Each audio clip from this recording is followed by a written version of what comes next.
वो खूबसूरत यादें मेरे साथ हैं, लेकिन साथ साथ में मुझे कुछ फूड को लेके डिफ़िकल्टी भी फेस करनी पड़ी। शुरुआत में मुझे उसकी खुशबू, उसकी स्मेल बिल्कुल भी पसंद नहीं थी। ऑनेस्टली बोलूं तो एक हफ्ते से लेके 10 दिन के लिए मैं ऑलमोस्ट भूखा रहा। मेरी हालत, स्वेटिंग पूरी तरह से हो चुकी है, ना केवल फेस पर बल्कि आप हैंड्स पर भी देख सकते हैं।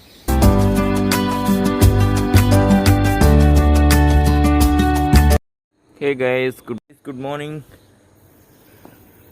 आज लगता है मुझे एक हफ्ते के बाद मैं ठीक से धूप देख रहा हूँ।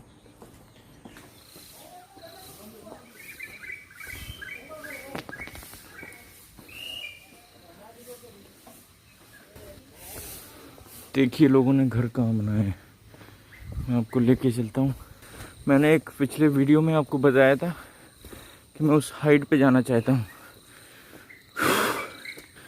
ये तो बहुत ही ज़्यादा हाइट है। इधर से आया हूँ, इधर से, और इधर को जाना है। हाइट पे चढ़ना काफ़ी मुश्किल होता है यार।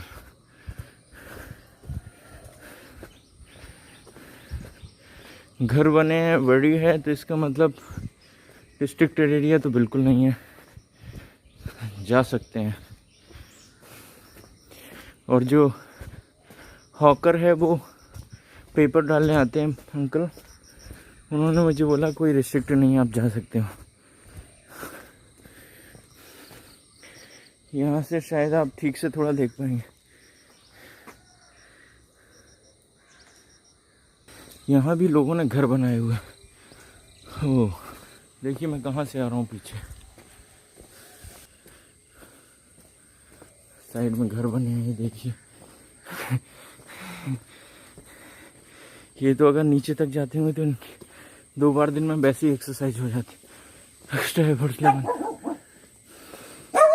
अरे भाई रुक जाओ, अटैक किए तो भाग भी नहीं पाऊंगा। ये पूरा रब स्टेट है पूरा, लेकिन है डेंजरस। नीचे देखिए आप कितना कचरा है। और लोगों ने मुझे बताया भी था लास्ट वीडियो में कि रबर ट्रीज के नीचे, उनके जो लीव्स होते हैं उसके नीचे ब्लैक कोबरस होता है। तो वहाँ तो मैं जाऊँगा नहीं, लेकिन मैं रास्ते ज़रूर जाना पसंद करूँगा। ये रास्ता जाता कहाँ को है? ये तो जंगल ही कहोगे और क्या है। ये मौसम अच्छा है काफ़ी। ये देखिए, ये देखिए,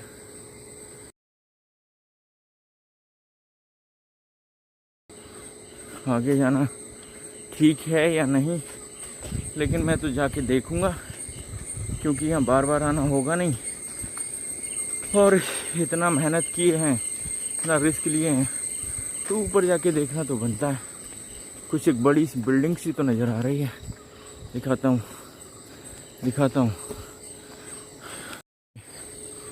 ये किसी का घर है, कॉलेज है, चर्च है, या क्या है, ये तो वहीं जाके पता चलेगा। और ये है क्या यार? केरला वाटर अथॉरिटी, वाह।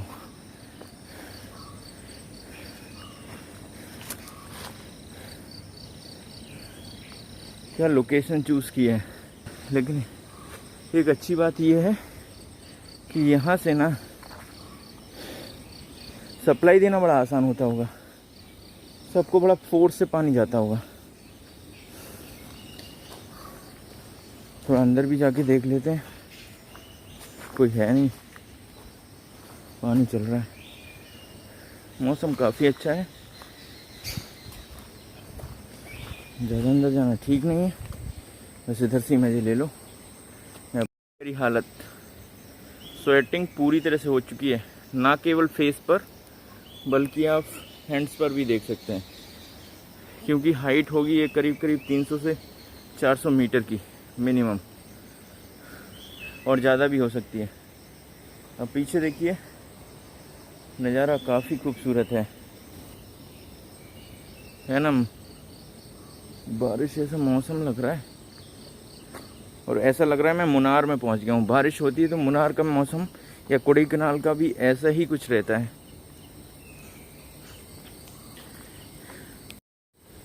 सब कुछ गीला हो गया है और यहाँ से जाने में ब्रेक लगा के जाना पड़ेगा, नहीं तो गिरते देर नहीं लगेगी।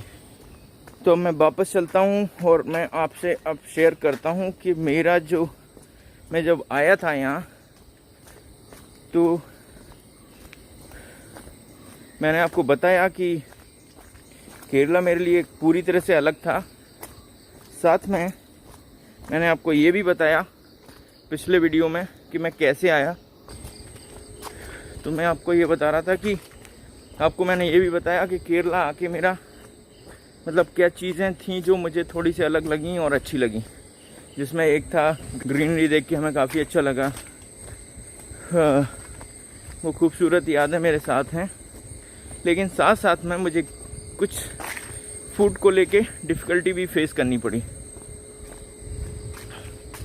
तो मैं वो आज शेयर करूँगा आपसे कि जब मैं केरला आया तो सीरियसली कोकोनट ऑयल या नारियल का तेल मेरे लिए बात में मुझे उसकी खुशबू, उसकी स्मेल बिल्कुल भी पसंद नहीं थी। और मैं करीब आपको ऑनेस्टली बोलूं तो एक हफ्ते से लेके 10 दिन के लिए मैं ऑलमोस्ट भूखा रहा।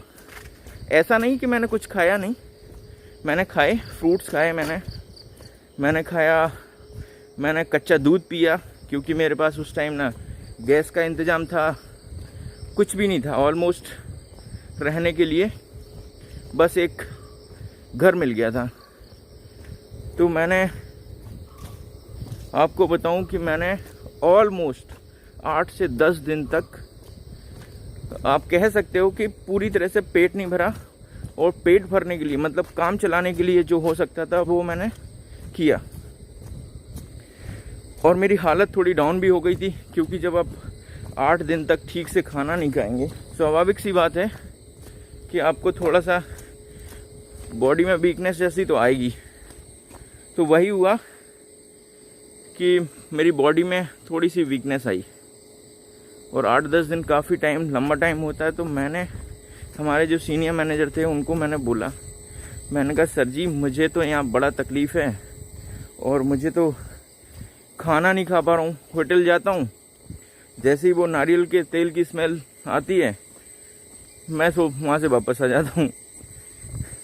तो आप सोचिए इस कदर मतलब इस तरह से मुझे इतना एलर्जी टाइप की थी उससे। लेकिन फिर मैंने क्या किया, उन्होंने सजेस्ट किया कि क्यों नहीं एक तुमको खाना बनाना आता है, उन्होंने पूछा। मैंने बोला हाँ आता है। फिर खाना बनाना आता है तो फिर क्यों चिंता करना है, एक गैस लेकर आओ, सिलेंडर ले लो, एक स्टोव ले लो और आराम से खाना बना के खाओ। तुम्हारे पास टाइम की कोई प्रॉब्लम नहीं है, अभी हम भी आपको ज़्यादा काम करने के लिए बोलते नहीं हैं। तो कुल मिला के आप अपना ध्यान रखें पहले, ऐसा मुझे सजेशन मिला। और मैंने उनकी बात को सही भी समझा, क्योंकि मेरे पास कोई ऑल्टरनेटिव नहीं था। मैं मैरिड भी नहीं था उस टाइम और खाने को लेके बहुत ज़्यादा इशू हो रहा था। तो उनकी ये बात को सुनते हुए और मैं वर्किंग डेज में ही जाके, क्योंकि जब आपको भूख आती है ना और पेट नहीं भरता है तो आप कुछ भी करने को तैयार होते हैं। इसीलिए मैं बोलता हूँ पॉवर्टी एक बहुत बड़ा कारण होता है गलत काम करने के लिए। जब आपका पेट नहीं भरेगा तो आप कुछ भी काम करने के लिए तैयार हो जाएंगे, जिसमें से चोरी है। लेकिन बस ये था कि मुझे यहाँ का जो फूड था वो अच्छा नहीं लग रहा था। अभी नहीं, उस टाइम की बात कर रहा हूँ। तो धीरे धीरे मैंने क्या किया कि मैं सिलेंडर लेके आया, मैं गैस लेके आया, स्टोव लेके आया और मैंने अपना भोजन बनाना चालू कर दिया। मुझे चपाती बनाना आती थी, मुझे थोड़ी बहुत करी भी बनाना आती थी। तो इस तरह से मैंने अपना टाइम निकाला। कई बारी जाने अनजाने में मैंने नॉनवेज भी खाया। वो कैसे? क्योंकि जनरली आप देखते हैं कि 3 से 4 बजे के बीच में ब्रांच में कुछ ना कुछ खाने को मंगाया जाता है। अब उसमें होता क्या है कि आपसे पूछा नहीं जाएगा कि आप वेज हैं नॉन वेज हैं, जो आएगा वो सर्व हो जाएगा। तो स्टार्टिंग में मुझे तो पता नहीं था ऐसा, तो कई बार मैंने नॉन वेज का भी टेस्ट ले लिया है। शायद अभी दिख रहा होगा, थोड़ा सा धूप नहीं है इसलिए उतना क्लियरिटी तो नहीं हो सकती। मैं वेट कर रहा था किसी दिन अच्छे से धूप आएगी उसी दिन मैं जाऊंगा, लेकिन अब चूँकि केरला में रेनिंग सीज़न और फिर आप उम्मीद करें कि लाइट सनराइज़ हो ठीक से, वो भी तो ये पॉसिबल नहीं है। होगा भी तो लुका छुपी खेलता है, कभी हो जाएगा बंद हो जाएगा, तो इस तरह से। तो मेरा जो खाने को लेके शुरुआत का एक्सपीरियंस था वो काफ़ी गड़बड़ था, और उसमें मुझे स्पेशली कोकोनट ऑयल की जो स्मेल आती थी वो मुझे बिल्कुल स्टार्टिंग में पसंद नहीं थी। तो उसकी वजह से मैंने आपको बताया कि मैं 8 से 10 दिन तक ऑलमोस्ट पेट नहीं भरा मेरा। मैंने फ्रूट से और इस तरह की चीज़ों से काम चलाया, क्योंकि ऐसा नहीं कि हर चीज़ में वो डाला जाता है, लेकिन आप रेस्टोरेंट में जाएंगे तो आपको उसकी स्मेल आएगी। अब आप कहेंगे पार्सल ले सकते थे, इतना ज़्यादा मैंने सोचा नहीं, बस कभी चपाती खा लेता था, दूध और फ्रूट्स, इनसे काम चलाया मैंने। लेकिन लास्ट वीडियो में जैसा कि मैंने आपको बताया था कि चपाती मुझे अच्छी क्वालिटेटिव, तो आपने कई सारे कमेंट दिए, कई लोगों ने डिफेंड किया, कई लोगों ने मुझे बुरा भी बोला, कोई नहीं, लेकिन मुझे बस मेरा जो शुरुआत का एक्सपीरियंस था वो चपाती का ही से ही स्टार्ट हुआ था फूड का। तो वो मुझे लगा कि वो एज पर माई एक्सपेक्टेशन नहीं थी, और सही बात भी है कि आप किसी दूसरी जगह पर जा रहे हैं जहाँ का मेन भोजन वो नहीं है जो आप चाहते हैं, फिर आपको वो उससे कॉम्प्रोमाइज़ ही करना पड़ेगा। मतलब ऐसा बताया कि आप अगर नॉर्थ में जाते हैं और केरला फूड मांगते हैं, वैसे तो मिलेगा नहीं, और मिल भी जाता है तो आप चाहते हैं कि उसी के जैसा टेस्ट मिले, नहीं मिलेगा। उसी तरह से चपाती, तो मैं मानता हूँ इस बात को। तो फ्रेंड्स, इस तरह से जो चपाती का एक्सपीरियंस था वो मेरा अच्छा नहीं था, इसीलिए मैंने एक्चुअली उसको ज़्यादा ध्यान में रखते हुए उस दिन जो वीडियो बनाया था उसमें चपाती का स्पेशली मेंशन किया था। मैं इस बात को बखूबी समझता हूँ कि अगर आप किसी भी स्टेट में और कहीं भी जाते हैं, तो अगर आप अपना फूड, मतलब जहाँ आप रहते हैं वहाँ का फूड एक्सपेक्ट करेंगे तो आपको क्वालिटी अच्छी नहीं मिलेगी। ये मैं अब प्रेफर करता हूँ कि मैं जिस स्टेट में जाऊँ या जहाँ पर जाऊँ, बेटर है कि वहाँ का लोकल फूड। 3-4 फ़ायदे होंगे। एक तो आपको ये होगा कि आपको उस फूड के बारे में पता चलेगा, दूसरा वो थोड़ा सा सस्ता मिलेगा और अच्छा भी मिलेगा। तो वो जो 10 डेज़ का मेरा जो ड्यूरेशन था उसमें मैंने ज़्यादातर चपाती, फ्रूट्स और दूध, पाल से काम चलाया था, इसीलिए मैंने स्पेशली उसको मेंशन किया था कि चपाती की जो क्वालिटी है वो अच्छी नहीं है। अभी मुझे खाने से कोई एलर्जी नहीं है, हम लोगों को सद्या बहुत अच्छा लगता है। इवन इनफैक्ट मैं कह सकता हूँ कि सद्या हम लोगों को मीन्स फेवरेट फूड्स में से एक है। जनरली हम कहीं जाते हैं लंच में तो एटलीस्ट उसी को प्रेफर करते हैं अगर घर से बाहर जाते हैं, और वो फ्रेश भी मिल जाता है और इजीली मिल जाता है।